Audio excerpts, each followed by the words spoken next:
తమసో మా జ్యోతిర్గమయ. BA final year విద్యార్థులకు స్వాగతం, సుస్వాగతం. ఈ వీడియో లెసన్స్ పరంపరలో భాగంగా ఈరోజు మొదటి రోజు మనం ఈ యొక్క BA final year 5th semester 5th paper, అదే మన భారతదేశ ఆర్థిక వ్యవస్థ యొక్క సిలబస్ ఏ మేరకు ఉంది, ఆ సిలబస్లో ఎన్ని యూనిట్లు ఉన్నాయి, ఆ యూనిట్ వైజ్గా ఉన్నటువంటి టాపిక్స్ ఏంటి అనే దాని గురించి ఈరోజు మనము డిస్కస్ చేయడం పోతున్నాం. ఇక్కడ మనం ఒకటి పైన చూసాం, తమసోమ జ్యోతిర్గమయ.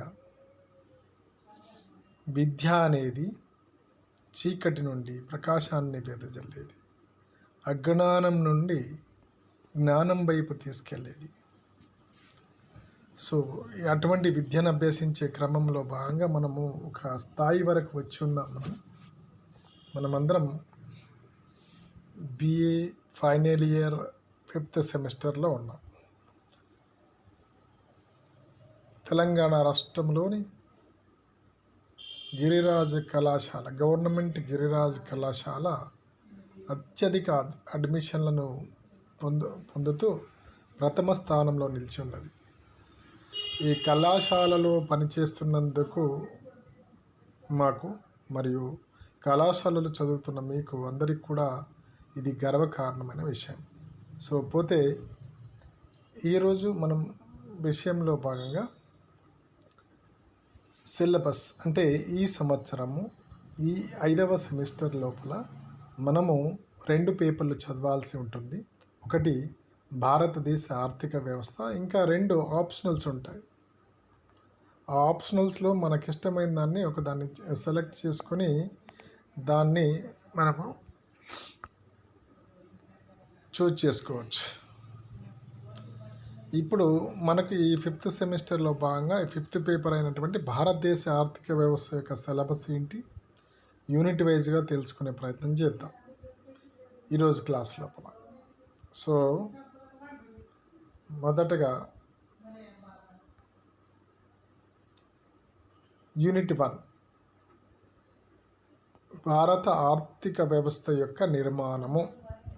Basic structure of Indian economy means భారత ఆర్థిక వ్యవస్థ యొక్క నిర్మాణం గురించి ఈ యూనిట్ మొదటి యూనిట్లో మొత్తం అంతా భారత ఆర్థిక వ్యవస్థ నిర్మాణం గురించి ఉంటుంది. దీనిలో భాగంగా అభివృద్ధికి సంబంధించిన భావనలు మరియు అల్పాభివృద్ధికి సంబంధించినటువంటి భావనలను మనము తెలుసుకుంటాం. ఈ అభివృద్ధి, అల్పాభివృద్ధి, వృద్ధి అనే పదాలు ఎప్పటి నుండి ప్రాచుర్యంలోకి వచ్చాయి, ఈ అభివృద్ధి అన్నా అల్పాభివృద్ధి అన్నా ఒకటేనా లేదా భిన్నమైనటువంటిగా, ఏ దేశాలలో మనం అభివృద్ధి, అల్పాభివృద్ధి, వృద్ధి అనే పదాలను మనం సూచించడం జరుగుతుంది, దానికి సంబంధించినటువంటి అంశాలను మనం డీటెయిల్డ్గా నెక్స్ట్ క్లాస్ లోపల మనం తెలుసుకుంటాం. ఇక నెక్స్ట్ టాపిక్ వచ్చేసి basic features of Indian economy. Basic features of Indian economy అంటే భారత ఏ దేశానికి సంబంధించి తీసుకున్నా ఆ దేశానికి కొన్ని మౌలిక లక్షణాలు ఉంటాయి. అదేవిధంగా భారతదేశ ఆర్థిక వ్యవస్థకు సంబంధించినటువంటి మౌలిక లక్షణాలు ఏంటి, వాటి గురించి మనము దీనిలో పరిశీలిస్తాం. అంటే దాదాపుగా అన్ని దేశాలలో కామన్గా ఉండే లక్షణాలు కాకుండా ప్రతి దేశానికి తనకంటూ కొన్ని ప్రత్యేక లక్షణాలు ఉంటాయి. ఆ లక్షణాలను మనము డీటెయిల్డ్గా మనం తెలుసుకుంటాం. సో ఇదొక topic. Next topic growth and structural changes in Indian economy. అంటే భారతదేశ ఆర్థిక వ్యవస్థ యొక్క వృద్ధి ఎలా జరిగింది స్వాతంత్ర్యానంతరము, అదేవిధంగా దానిలో నిర్మాణాత్మకమైనటువంటి మార్పులు ఏ విధంగా వచ్చాయి. అంటే ఏ దేశ ఆర్థిక వ్యవస్థను మనం తీసుకున్నా ఆ ప్రతి దేశ ఆర్థిక వ్యవస్థ 3 రంగాలను కలిగి ఉంటుంది. ఒకటి ప్రాథమిక రంగము అనగా వ్యవసాయ రంగము, ద్వితీయ రంగంనే మనం పారిశ్రామిక రంగం అంటాం. అదేవిధంగా తృతీయ రంగాన్ని సేవా రంగం అంటాం. ఈ 3 రంగాల్లో ఏ విధమైన మార్పులు వచ్చాయనే విషయాన్ని ఈ టాపిక్లో మనం తెలుసుకోబోతాం. అదేవిధంగా నెక్స్ట్ టాపిక్ జనాభా లక్షణాలు. జనాభా లక్షణాలలో భాగంగా జనాభా యొక్క పరిమాణము ఈ విధంగా ఉంది. దాని యొక్క జనాభా వృద్ధి ధోరణులు ఏ విధంగా ఉన్నాయి, జనాభా పెరుగుదల గల కారణాలు ఏంటి, అదేవిధంగా జనాభా కూర్పు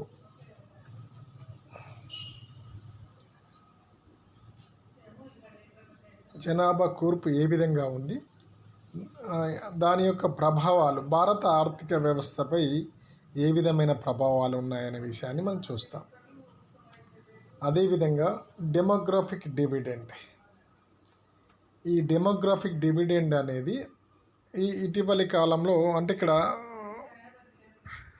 ఎవరైతే జనాభా సిద్ధాంతాలను చెప్పడం జరిగిందో దానిలో భాగంగా డెమోగ్రాఫిక్ డివిడెండ్ అనే పదం ఈ మధ్యలో ఎక్కువ వాడుకలో ఉంది.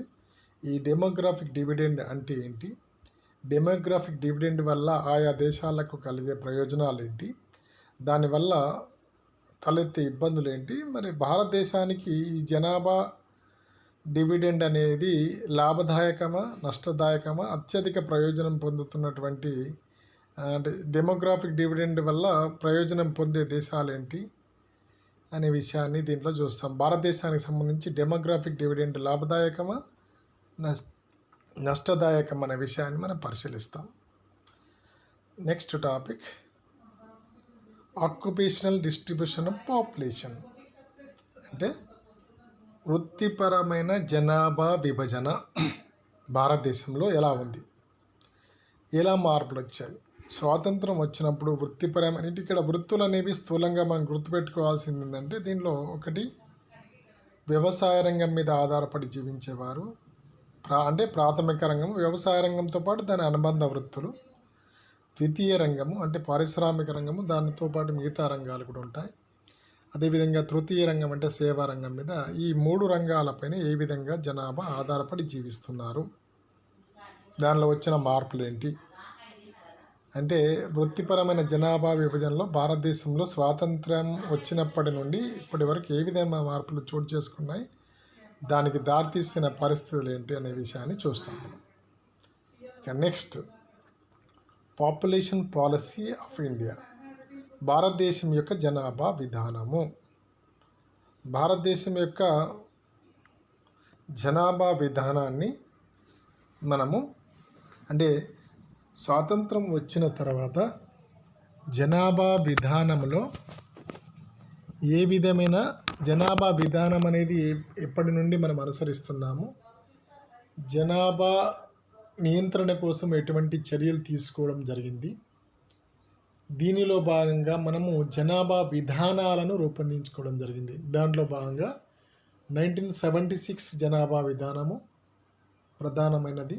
అదేవిధంగా ఇటీవలి కాలంలో లేటెస్ట్ నూతన జనాభా విధానము అనేది ఏదైతుందో 2000 లోపల నూతన జనాభా విధానాన్ని రూపొందించుకోవడం జరిగింది. వీటి గురించి మనము ఈ టాపిక్లో భాగంగా తెలుసుకుంటాం. అదేవిధంగా నెక్స్ట్ యూనిట్ వచ్చేసి నెక్స్ట్ యూనిట్లో భాగంగా అది 2వ యూనిట్. ఫస్ట్ యూనిట్ అయిపోయింది కాబట్టి నెక్స్ట్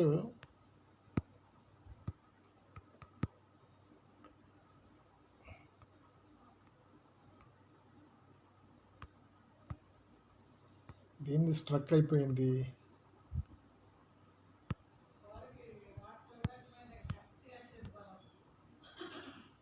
సారీ,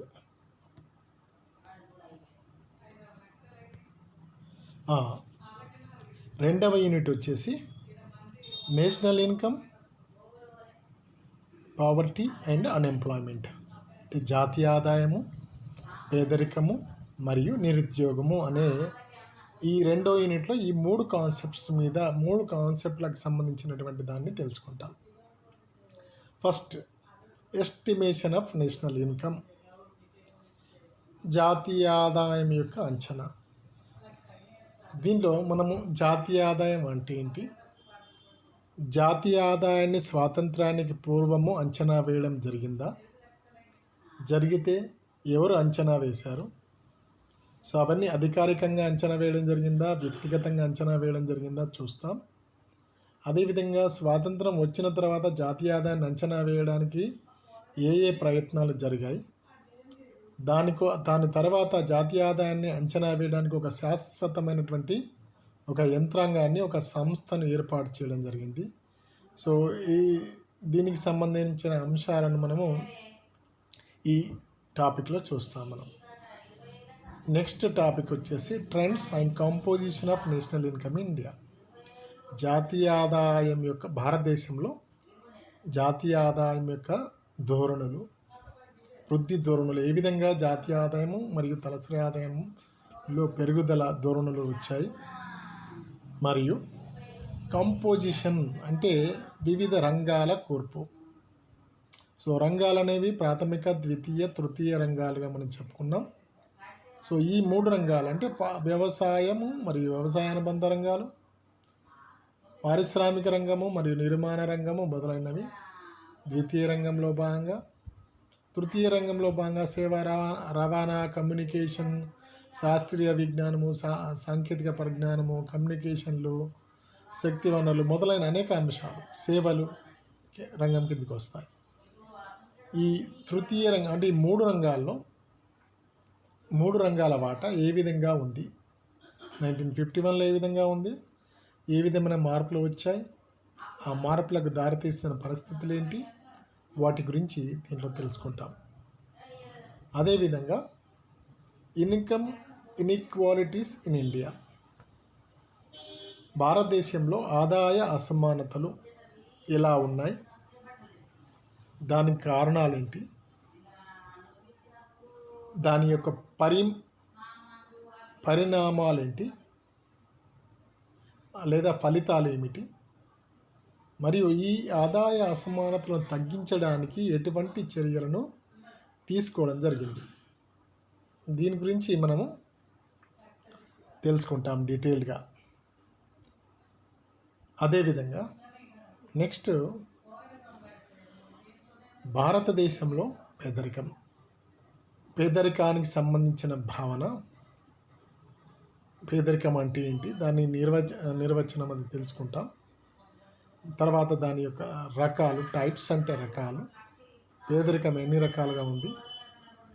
సో ప్రపంచవ్యాప్తంగా మనం పేదరికాన్ని 2 రకాలు ఉంటుంది. ఆ 2 రకాల్లో భారతదేశంలో 2 రకాల పేదరికం ఉందా, లేదా ఒకే రకానికి సంబంధించిన పేదరికం ఉందా అనే విషయాన్ని దీంట్లో మనం చూస్తాం, తెలుసుకుంటాం.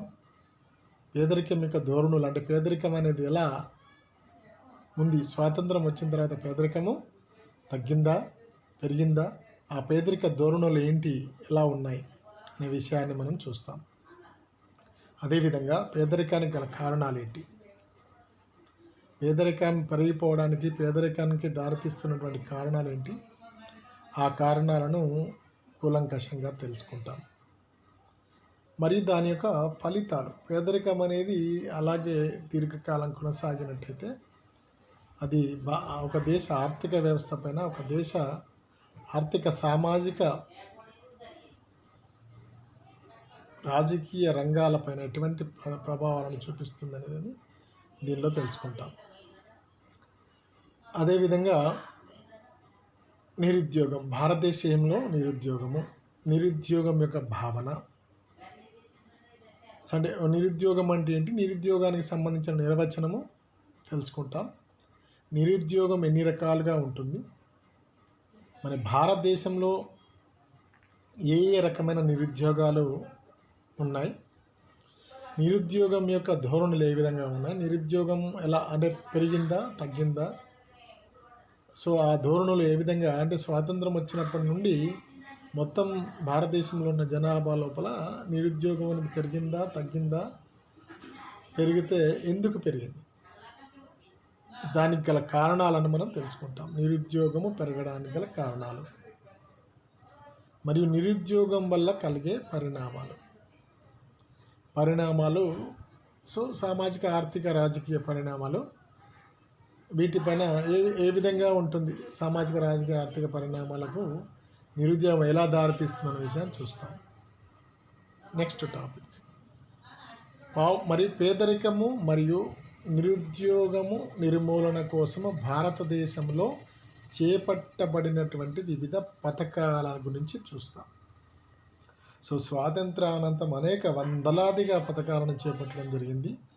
దానిలో మనము ముఖ్యమైనటువంటి పథకాలను మనము ఈ టాపిక్లో భాగంగా తెలుసుకోవడం జరుగుతుంది. దానిలో భాగంగా అతి ముఖ్యమైన పథకము ప్రజెంట్ అమలుపరచబడుతున్నటువంటి అతి పెద్ద పథకమైనటువంటి మహాత్మా గాంధీ జాతీయ గ్రామీణ ఉపాధి హామీ పథకమును గురించి మనం తెలుసుకుంటాం. నెక్స్ట్ యూనిట్ వచ్చేసి మూడవ యూనిట్లో భాగంగా ప్రణాళికలు మరియు ప్రభుత్వ విధానము, పంచవర్ష ప్రణాళికలు. ఈ మూడవ యూనిట్ యొక్క మెయిన్ అంశం 5-year ప్లాన్స్. ప్రణాళిక యొక్క భావనలు, రకరకాల ప్రణాళికలను అమలులో ఉన్నాయి. సో వివిధ ప్రణాళికల యొక్క భావన, దాంట్లో భాగంగా సూచనాత్మక ప్రణాళిక కావచ్చు, దీర్ఘదర్శి ప్రణాళిక కావచ్చు, నిరంతర ప్రణాళిక కావచ్చు, ఇలా వార్షిక ప్రణాళికలు కావచ్చు. వివిధ ప్రణాళిక భావనల గురించి తెలుసుకుంటాం. మరియు ప్రణాళికల యొక్క లక్ష్యాలు ఏంటి, ఏమి సాధించాలనే ఉద్దేశంతో లక్ష్యముతో ఈ ప్రణాళికలు అనేది అమలు పరుచుకోవడం జరుగుతుంది, రూపొందించుకోవడం జరుగుతుంది. ఇక్కడ మనము అంటే దీనిలో ఈ విషయాలు చెప్పుకున్నప్పుడు ప్రపంచంలో మొట్టమొదటిగా ప్రణాళికా విధానాన్ని ఎవరు అమలు చేశారు, భారతదేశంలో ప్రణాళికా విధానాన్ని ఎప్పటి నుండి అమలు చేస్తున్నాం అనే విషయాలను మనము, అదేవిధంగా ఎన్ని పంచవర్ష ప్రణాళికలు అమలు పరచుకోవడం జరిగింది చూస్తాం. Next review of 5-year plans. సమీక్ష, పంచవర్ష ప్రణాళికల సమీక్ష. అయితే ఈ పంచవర్ష ప్రణాళికలు అమలు పరుస్తున్నాం. ఏ లక్ష్యాలను నిర్దేశించుకునేది పంచవర్ష ప్రణాళికలను అమలు పరుచుకుంటూ వెళ్ళడం జరిగిందో, ఆయా పంచవర్ష ప్రణాళికల్లో నిర్దేశించుకున్న లక్ష్యాలను సాధించడం జరిగిందా, జరిగితే ఏ మేరకు జరిగింది, ఏ లక్ష్యాలను సాధించామో వీటిని ఈ పంచవర్ష ప్రణాళికలు అమలు పరుచుకోవడం మూలంగా ఏ లక్ష్యాలు అనేది సఫలీకృతమైనాయి, ఏ లక్ష్యాలను ఇంకా చేరుకోలేకపోయాం, ఇంకా అది లక్ష్యం అనేది లక్ష్యంగానే మిగిలిపోయిందా, లేదా లక్ష్యం అనేది సాధించబడిందా, ఏ రంగాల్లో ఈ వృద్ధి అనేది ఏ విధంగా సాధించడం జరిగింది, వ్యవసాయ పారిశ్రామిక సేవా రంగాల లోపల ఎటువంటి వృద్ధిని సాధించడం జరిగింది ఈ పంచవర్ష ప్రణాళికల కాలంలో అనే సమీక్షను మనం ఈ టాపిక్లో చూస్తాం. అదేవిధంగా ఈ పంచవర్ష ప్రణాళికల్లో భాగంగా చివరి పంచవర్ష ప్రణాళిక అయినటువంటి 12వ పంచవర్ష ప్రణాళికను గుర్చినటువంటి, అంటే ఈ 12వ పంచవర్ష ప్రణాళికల యొక్క కాలము, ఈ 12వ పంచవర్ష ప్రణాళిక యొక్క లక్ష్యాలు, 12వ పంచవర్ష ప్రణాళికలో వివిధ రంగాలకు కేటాయించినటువంటి కేటాయింపులు, 12వ పంచవర్ష ప్రణాళికలో భాగంగా వివిధ రంగాలకు సంబంధించినటువంటి వృద్ధి రేటును ఎంత సాధించాలనుకున్నాం అనే విషయాలను దీంట్లో భాగంగా మనం చూస్తాం. అయితే ఈ ప్రణాళికలను మనము క్రిటికల్గా అంటే విమర్శనాత్మకంగా ఈ 12వ పంచవర్ష ప్రణాళికను మనము నిశ్చితంగా పరిశీలించడం జరుగుతుంది. తర్వాత నూతన ప్రభుత్వము అంటే నూతనంగా మన కేంద్ర స్థాయి లోపల నూతన ప్రభుత్వం ఏర్పడడం వల్ల ఈ పంచవర్ష ప్రణాళిక విధానం స్థానం లోపల ఒక కొత్త విధానాన్ని రూపొందించుకోవాలని నిర్ణయించుకున్నాం. దీని ప్రకారము నీతి ఆయోగ్ అంటే national institute for transforming India అంటే భారత ఆర్థిక వ్యవస్థను, భారతదేశాన్ని మార్పు చెందించడానికి రూపొందించుకున్నటువంటి ఒక సంస్థ, దాని పేరే ఈ ప్రణాళికా సంఘము స్థానం లోపల నీతి ఆయోగ్ను ఏర్పాటు చేయడం జరిగింది. నీతి ఆయోగ్ ఏర్పాటు చేయడం వెనుకున్న లక్ష్యాలు, నీతి ఆయోగ్ యొక్క నిర్మాణము, నీతి ఆయోగ్ యొక్క విధులు, దీన్ని మనము దీంట్లో తెలుసుకుంటాం.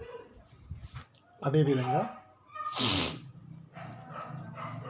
ఆర్థిక సంస్కరణలు, ఆర్థిక సంస్కరణల్లో భాగంగా సరళీకరణ, ప్రైవేటీకరణ, ప్రపంచీకరణలపైన తెలుసుకుంటాం. అయితే ఇక్కడ సరళీకరణ అనే అంశానికి సంబంధించి సరళీకరణ అంటే ఏంటి, సరళీకరణకు దారితీసినటువంటి పరిస్థితులు ఏంటి, సరళీకరణలో భాగంగా ఏ ఏ అంశాలను సరళీకరించడం జరిగింది అనే విషయాలను తెలుసుకుంటాం.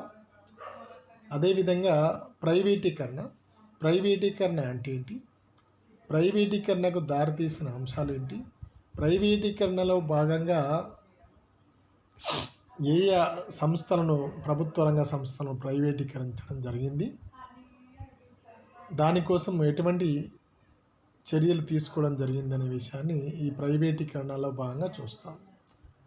మరియు ప్రపంచీకరణ అంటే ఏంటి, ప్రపంచీకరణకు దారితీసిన పరిస్థితులు ఏంటి, ప్రపంచీకరణకు దోహదం చేసే అంశాలు ఏంటి, ప్రపంచీకరణ వలన మన దేశం పైన, భారతదేశం పైన కలిగే ప్రభావాలు ఏంటి అంటే ఇక్కడ ఈ 3 అంశాలకు సంబంధించినటువంటి విమర్శనాత్మక పరిశీలన చేస్తాం. విమర్శనాత్మక పరిశీలన అంటే ఏంటి అంటే దానివల్ల కలిగిన లాభాలు కానీ, దానివల్ల కలిగే నష్టాలను కానీ రెండింటిని మనము బేరీజు వేయడం జరుగుతుంది. సో దానిని మనము విమర్శనాత్మక పరిశీలన చేస్తాము దీనిలో భాగంగా. ఇక 4వ యూనిట్ అనేది అగ్రికల్చర్ సెక్టార్, అంటే వ్యవసాయ రంగము, భారత వ్యవసాయ రంగం, ఇండియన్ అగ్రికల్చర్ సిస్టమ్, భారత వ్యవసాయ రంగాన్ని అనేది ఈ వ్యవసాయ రంగాన్ని గురించి ఈ టాపిక్లో తెలుసుకుంటాం. మొదటి topic importance and role of agriculture in Indian economy. భారత ఆర్థిక వ్యవస్థలో వ్యవసాయ రంగం యొక్క ప్రాముఖ్యత మరియు దాని యొక్క పాత్ర. సో ఇక్కడ వ్యవసాయ రంగం అంటే ఏంటి, వ్యవసాయ రంగం యొక్క ప్రాముఖ్యత ఎలా ఉంది, దాని అంటే ఆర్థిక వ్యవస్థ పరంగా వ్యవసాయ రంగానికి ఉన్న ప్రాధాన్యతను నిర్ణయించే అంశాలు, ప్రాధాన్యతను నిర్ధారించే అంశాలను గురించి మనం దీంట్లో తెలుసుకుంటాం. మరియు భారత ఆర్థిక వ్యవస్థలో వ్యవసాయ రంగం పాత్రను కూడా విశ్లేషించడం జరుగుతుంది. ఇక నెక్స్ట్ టాపిక్ వచ్చేసి trends in agriculture production and productivity. అంటే వ్యవసాయ రంగం లోపల ఉత్పత్తి మరియు ఉత్పాదక ధోరణులు ఏ విధంగా ఉన్నాయి అంటే ఇక్కడ ఉత్పత్తిని మొత్తంగా చూస్తే ఉత్పాదకతను 1 హెక్టారుకు లేదా 1 ఎకరానికి మొత్తం ఏదైతే ఉత్పత్తి ఉందో మొత్తం విస్తీర్ణాన్ని ఉత్పత్తి చేత భాగించినప్పుడు 1 ఎకరము లేదా అంతర్జాతీయ ప్రమాణాన్ని తీసుకుంటే హెక్టార్ అంటాం, మనం దేశీయంగా మనం వాడుకలో ప్రమాణాన్ని తీసుకుంటే ఎకరము అంటాం. ఏ విధంగా ఉంది, ఏ విధమైన మార్పులు వచ్చాయి, ఆయా పంటలకు సంబంధించినటువంటి ఉత్పత్తి, ప్రధాన పంటలకు సంబంధించిన ఉత్పత్తి ఉత్పాదక ధోరణులు ఏ విధంగా ఉన్నాయి అనే విషయాన్ని చూస్తాం దీంట్లో. అదేవిధంగా ల్యాండ్ రిఫార్మ్స్, స్వాతంత్రం వచ్చిన తర్వాత భారతదేశంలో చేపట్టినటువంటి భూ సంస్కరణలు ఏంటి, ఆ భూ సంస్కరణలను చేపట్టడానికి అంటే గల లక్ష్యాలు ఏంటి, ఏ లక్ష్యాలను సాధించడానికి భూ సంస్కరణలు అమలుపరచడం జరిగింది, భూ సంస్కరణల యొక్క లక్ష్యాలు, భూ సంస్కరణలో భాగంగా చేపట్టినటువంటి వివిధ సంస్కరణలు, అంటే భూ సంస్కరణల వల్ల కలిగినటువంటి ఫలితాలు విమర్శనాత్మకంగా పరిశీలించడం జరుగుతుంది. నెక్స్ట్ గ్రీన్ రెవల్యూషన్ అంటే హరిత విప్లవం. ఇక్కడ మనకు భారతదేశంలో హరిత విప్లవము ఎందుకు చేపట్టాల్సి వచ్చింది, హరిత విప్లవము చేపట్టడానికి దారితీస్తున్న పరిస్థితులు ఏంటి, భారతదేశంలో హరిత విప్లవం సాధించడానికి ఆద్యుడు ఎవరు, భారతదేశ హరిత విప్లవ పితామహుడు ఎవరు, అదేవిధంగా హరిత విప్లవం సాధించడంలో భాగంగా ఏ ఏ కార్యక్రమాలను ఏ ఏ చర్యలను ప్రభుత్వం తీసుకుంది, దాని వలన కలిగిన ఫలితాలు ఏంటి, హరిత విప్లవం వల్ల లాభాలు కలిగాయి కానీ దానివల్ల కొంత మేరకు నష్టాలు కూడా వచ్చాయి.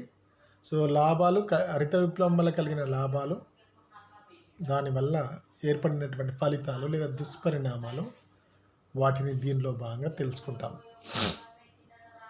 అదేవిధంగా వ్యవసాయ విత్తము, వ్యవసాయదారులు తాము విత్తనాలు కొనే దగ్గర నుండి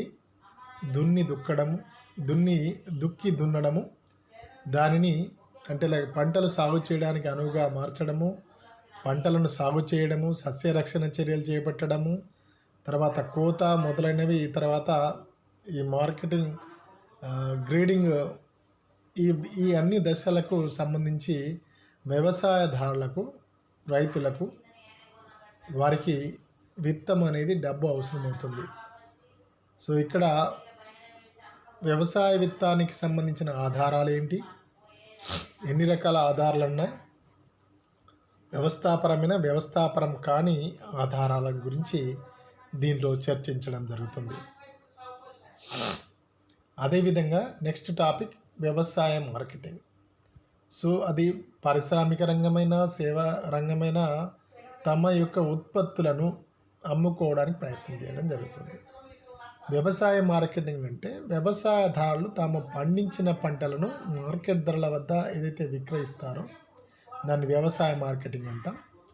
ఈ వ్యవసాయ మార్కెటింగ్లో భాగంగా ఉండే దశలు ఏమిటి, వ్యవసాయ మార్కెటింగ్లో ఉన్నటువంటి లోపాలు ఏమిటి, వ్యవసాయ మార్కెటింగ్లోని లోపాలను సరిచేయడానికి లేదా సరిదిద్దడానికి తీసుకున్నటువంటి చర్యలు ఏమిటి అనేది దీనిలో చూస్తాం మనం. నెక్స్ట్ టాపిక్ వచ్చేసి వ్యవసాయ ధరల విధానము. ఇక్కడ వ్యవసాయ ధరల విధానము, వ్యవసాయదారుడు తాను పండించిన పంటలకు తగిన గిట్టుబాటు ధర పొందడానికి కోసము వివిధ ధరల విధానాన్ని అనుసరించడం జరుగుతుంది. సో దీనిలో భాగంగా వివిధ ధరల విధానాలను, వ్యవసాయ ధరల విధానాన్ని, తర్వాత ఈ వ్యవసాయ ఉత్పత్తులకు ధరలను ఏ విధంగా నిర్ణయించాలి, వాటికి మద్దతు ధరలను ఏ విధంగా ప్రకటించాలి, దానికి ఉన్నటువంటి యంత్రాంగం ఏంటి, దానికి సంబంధించినటువంటి చర్యలు ఏంటి అనేది దీనిలో చూస్తాం మనం. అదేవిధంగా భారతదేశంలో ఆహార భద్రత, మన దేశంలో నివసిస్తున్నటువంటి ప్రజలందరికీ ఆహారం అనేది అందుబాటులో ఉందా, ఆహార భద్రతను కల్పించడం కోసం భారతదేశంలో ఎటువంటి చర్యలను తీసుకోవడం జరుగుతుంది, ఆహార భద్రతను కల్పించడంలో భాగంగా ఏ ఏ సంస్థలను ఏర్పాటు చేయడం జరిగింది, దాని ద్వారా అంటే దానిలో భాగంగా ఇప్పుడు ఎఫ్సిఐ ఏర్పాటు చేయడం కావచ్చు, లేదా పబ్లిక్ డిస్ట్రిబ్యూషన్ సిస్టమ్ అనేది ఇంప్లిమెంట్ చేయడం కావచ్చు, బఫర్ స్టాక్స్ మెయింటైన్ చేయడం కావచ్చు, ఇవన్నీ కూడా ఈ ఫుడ్ సెక్యూరిటీ ఇన్ ఇండియా అనే అంశంలో మనం తెలుసుకుంటాం. తర్వాత చివరిగా ఉన్న యూనిట్ ఏదైతుందో అది పారిశ్రామిక మరియు సేవా రంగం. ఎందుకంటే భారత ఆర్థిక వ్యవస్థ అంటే ఈ 3 రంగాలు వస్తేనే అది భారత ఆర్థిక వ్యవస్థ అవుతుంది. వ్యవసాయ రంగము, పారిశ్రామిక రంగము, సేవా రంగము. సో దీంట్లో లాస్ట్ యూనిట్లో మనము పారిశ్రామిక మరియు సేవా రంగాల గురించి తెలుసుకుంటాం. దీనిలో భాగంగా ఉండే topic structure, growth, importance and problem of Indian industry. భారత పారిశ్రామిక వ్యవస్థ యొక్క నిర్మాణము, వృద్ధి, ప్రాముఖ్యత మరియు అది ఎదుర్కొంటున్నటువంటి సమస్యలను గురించి దీనిలో భాగంగా మనం తెలుసుకుంటాం. అంటే పారిశ్రామిక రంగం అంటే మనకు తెలుసు, భారీ పరిశ్రమలు, మధ్యతరహా పరిశ్రమలు, చిన్న పరిశ్రమలు, ఈ మూడు ఉంటాయి. సో వీటి యొక్క నిర్మాణం ఎలా ఉంది, వీటి యొక్క వృద్ధి ఎలా జరిగింది స్వాతంత్రానంతరము, తర్వాత ఈ పారిశ్రామిక రంగం యొక్క పాత్ర ఏంటి ఆర్థిక వ్యవస్థ లోపల, మరి ఈ పారిశ్రామిక రంగం ఎదుర్కొంటున్న సమస్యలు, అది భారీ పరిశ్రమలు కావచ్చు, మధ్యతరహా పరిశ్రమలు కావచ్చు, చిన్నతరహా పరిశ్రమలు కావచ్చు, ఎదుర్కొంటున్నటువంటి సమస్యలు ఏంటి అనే విషయాన్ని దీనిలో చూస్తాం. ఇక నెక్స్ట్ టాపిక్ వచ్చేసి large, medium and small scale industries, భారీ, మధ్య తరహా మరియు చిన్న తరహా పరిశ్రమలు, వాటి యొక్క పాత్ర మరియు సమస్యలు.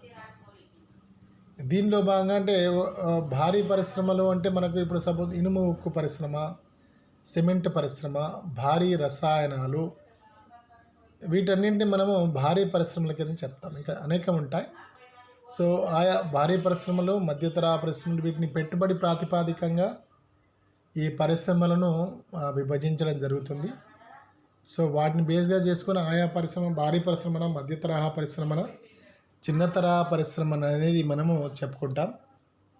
వాటి యొక్క పాత్ర ఏంటి, మరియు అవి ఈ భారీ పరిశ్రమలు కానీ, మధ్య తరహా పరిశ్రమలు కానీ, చిన్న తరహా పరిశ్రమలు కానీ ఎటువంటి సమస్యలను ఎదుర్కోవడం జరుగుతుంది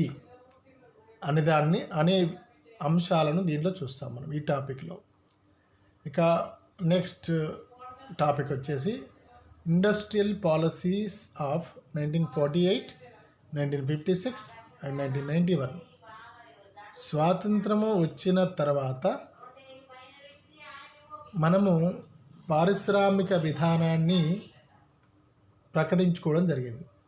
దాంట్లో మొదటి పారిశ్రామిక విధానము 1948 పారిశ్రామిక విధాన తీర్మానం, రెండవది 1956 పారిశ్రామిక విధాన తీర్మానము, 1991 మూడవది కాదు, దాని మధ్యలో చిన్న చిన్న పారిశ్రామిక విధాన తీర్మానాలు ఉన్నాయి. అయితే మనం ప్రధానమైనటువంటి ప్రారంభంలో ఉన్నటువంటి రెండు, తర్వాత మన భారత ఆర్థిక వ్యవస్థ పరంగా అతి ముఖ్యమైనటువంటి పారిశ్రామిక విధాన తీర్మానము, దానిని మనము ఆర్థిక సరళీకరణ విధానము లేదా 1991 నూతన ఆర్థిక విధానము అనే పేరుతో పిలుస్తాం. వీటన్నింటినీ విమర్శనాత్మకంగా ఈ మూడు పారిశ్రామిక విధాన తీర్మానాలను విమర్శనాత్మకంగా తెలుసుకోవడం జరుగుతుంది. ఇక నెక్స్ట్ టాపిక్ వచ్చేసి disinvestment policy concept and components. Disinvestment policy ఏదైతే ఉందో, పెట్టుబడుల ఉపసంహరణ.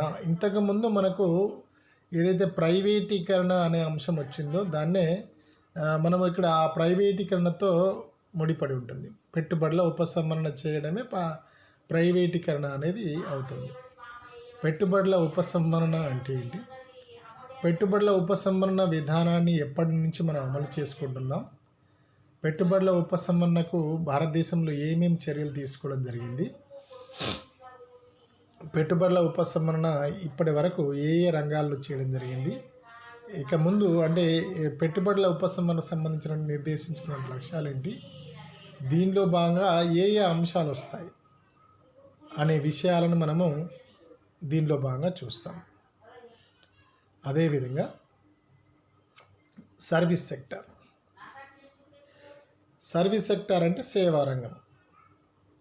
సేవా రంగంలో భాగంగా అవస్థాపన సౌకర్యాల అభివృద్ధి. అవస్థాపన సౌకర్యాల అభివృద్ధిలో భాగంగా దీంట్లో భాగంగా అంటే అవస్థాపన సౌకర్యాలు అయినటువంటి ఇక్కడ వివిధ పరిశ్రమల కోసం కానీ వ్యవసాయ రంగాని కోసం కానీ అవసరమైనటువంటి ఏదైతే ఉందో అవస్థాపన సౌకర్యాలు ఏ విధంగా ఉన్నాయని చూస్తాం. దానిలో భాగంగా రవాణా రంగము, రవాణా రకాలేంటి, ఆయా రవాణా సాధనాల యొక్క వృద్ధి ఎలా ఉంది, వాటి యొక్క ప్రభావము మిగతా రెండు రంగాలపైన ఎలా ఉంటుంది అనేది చూస్తాం. బ్యాంకింగ్ బ్యాంకింగ్ రంగం అనేది భారతదేశంలో బ్యాంకింగ్ వ్యవస్థకు సంబంధించినటువంటి ఇంట్రడక్షన్, పరిచయము. బ్యాంకింగ్ అంటే ఏంటి, బ్యాంకింగ్ వ్యవస్థ మన దేశంలో ఎప్పటి నుంచి స్టార్ట్ అయింది, ఎలా బ్యాంకుల యొక్క జాతీయకరణ జరిగింది, బ్యాంకులు ఎన్ని రకాలుగా వర్గీకరించడం జరుగుతుంది అనే విషయాన్ని దీనిలో చూస్తాం మనం. అంటే ఇక్కడ వాణిజ్య బ్యాంకులు, పారిశ్రామికాభివృద్ధి బ్యాంకులు, షెడ్యూల్డ్ బ్యాంకులు, నాన్ షెడ్యూల్డ్ బ్యాంకులు, ఈ వర్గీకరణ వీటి యొక్క వివరణ మనం చూస్తాం. ఇన్సూరెన్స్, బీమా రంగము. ఈ బీమా రంగంలో భాగంగా భారతదేశంలో అంటే ఇక్కడ ఇవన్నీ కూడా సేవా రంగంలో భాగంగా వచ్చే అన్నీ మిగతా పారిశ్రామిక వ్యవసాయ రంగాల యొక్క వృద్ధికి తోడ్పడుతూ తాను అభివృద్ధి చెందుతాయి. బీమా రంగంలో భాగంగా జీవిత బీమా రంగము, సాధారణ బీమా రంగము. సో జీవిత బీమా రంగము ఎలా ఉండింది, స్వాతంత్రం వచ్చిన తర్వాత బీమా రంగంలో ఎటువంటి మార్పులు చేయడం జరిగింది, మార్పులు చోటు చేసుకున్నాయి. అదేవిధంగా సాధారణ బీమాలో ఎటువంటి మార్పులు చోటు చేసుకున్నాయి అనే అంశాలను, అంటే దీనిలో భాగంగా ఎల్ఐసిని జాతీయం చేయడం కావచ్చు, సాధారణ జిఐసిని ఏర్పాటు చేయడం కావచ్చు, వీటికి సంబంధించిన అంశాలను మనం తెలుసుకుంటాం. ఇన్ఫర్మేషన్ టెక్నాలజీ, సమాచార సాంకేతిక రంగము. అంటే సమాచార సాంకేతిక రంగంలో భాగంగా అనేక మార్పులు వచ్చాయి. ఈ గవర్నెన్స్లు, ప్రతి ప్రభుత్వం ఈ గవర్నెన్స్ అమలు చేయడము, దానిలో భాగంగా వివిధ అంశాలన్నింటినీ కూడా ఈ ఇన్ఫర్మేషన్ టెక్నాలజీ బేస్డ్ యూజ్ చేసుకొని ప్రజలకు వివిధ సౌకర్యాలను, సౌలభ్యాలను, పరిపాలన సులభతరంగా చేయడము, పరిపాలన అందరికీ అందుబాటులోకి తీసుకురావడము. సో భారతదేశంలో భాగంగా ఇన్ఫర్మేషన్ టెక్నాలజీ భాగంగా ఏమేమి చర్యలు తీసుకున్నాం అనే విషయాలు దీనిలో చూస్తాం. కమ్యూనికేషన్లో భాగంగా అంటే సమాచారాన్ని చేరవేయడంలో భాగంగా ఇప్పుడు అంటే ఇప్పుడు మనం ఏదైతే చెప్పుకున్నామో కమ్యూనికేషన్ రంగము ఎలా అభివృద్ధి చెందింది, సో కమ్యూనికేషన్ రంగంలో ఇటీవలి కాలంలో ప్రవేశపెట్టినటువంటి సంస్కరణలు ఏంటి, దానిలో వచ్చినటువంటి మార్పులు ఏంటి అని చూస్తాం. ఇక చివరి టాపిక్ టూరిజం, పర్యాటకం. ఈ టూరిజం ఏదైతే ఉందో పర్యాటక రంగం అనేది అసలు ప్రపంచంలో కొన్ని దేశాలు అయితే పర్యాటక రంగమే ప్రధాన ఆదాయంగా ఉన్నటువంటి దేశాలు ఉన్నాయి. అయితే భారతదేశంలో పర్యాటక రంగానికి ఉన్న అవకాశాలు ఏంటి, వివిధ పర్యాటక ప్రదేశాలు ఏంటి, పర్యాటక రంగం యొక్క పర్యాటక రంగం యొక్క ప్రభావం ఆర్థిక వ్యవస్థపై ఎలా ఉంటుంది, పర్యాటక రంగం యొక్క పాత్ర ఏంటి, ఉపాధి కల్పనలో కావచ్చు, ఆదాయ కల్పనలో కావచ్చు, విదేశీ మారక ద్రవ్యాన్ని సంపాదించడంలో కావచ్చు, పర్యాటక రంగం యొక్క పాత్ర ఏ విధంగా ఉంది. సో పర్యాటకం గురించి, భారతదేశంలో పర్యాటక రంగం గురించి దీనిలో భాగంగా తెలుసుకుంటాం. సో ఇవి మనము ఈ 5 సెక్టార్ల గురించి ఉన్నటువంటి సిలబస్ని మనం చూసాం. దీనిని మనము ఈ 5వ సెమిస్టర్లో భాగంగా 5th సెమిస్టర్ అంటే ఫైనల్ ఇయర్లో భాగంగా BA 3వ సంవత్సరంలో భాగంగా వచ్చే మొదటి సెమిస్టర్, దాన్ని 5th సెమిస్టర్ అంటున్నాం. ఈ 5th సెమిస్టర్లో భాగంగా భారత ఆర్థిక వ్యవస్థ అనేది కంపల్సరీ పేపర్. దీనిలో ఛాయిస్ ఉండదు. నెక్స్ట్ పేపర్కి మనకు ఆప్షనల్ ఉంటుంది కాబట్టి దానిలో ఛాయిస్ ఉంటుంది. సో ఈ సిలబస్లో భాగంగా ఏవైతే అంశాలు వచ్చాయో వాటన్నింటికి సంబంధించినటువంటి ఒక్కొక్కటి వీడియో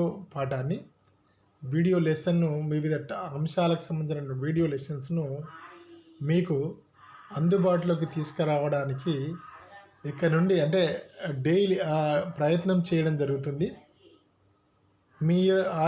మీ ఫైనల్ ఇయర్ విద్యార్థుల యొక్క గ్రూప్ లోపల, లేదంటే యూట్యూబ్ ఛానల్ను మీరు కనుక సబ్స్క్రైబ్ చేసుకున్నట్టయితే దాంట్లో మీకు ఎప్పటికప్పుడు నోటిఫికేషన్, ఆ బెల్ ఐకాన్ను నొక్కినట్టయితే దాంట్లో నోటిఫికేషన్ రూపంలో కూడా ఈ యూట్యూబ్ ద్వారా మీరు ఈ వీడియో లెసన్స్ను ఎప్పుడైనా మీరు గమనించవచ్చు.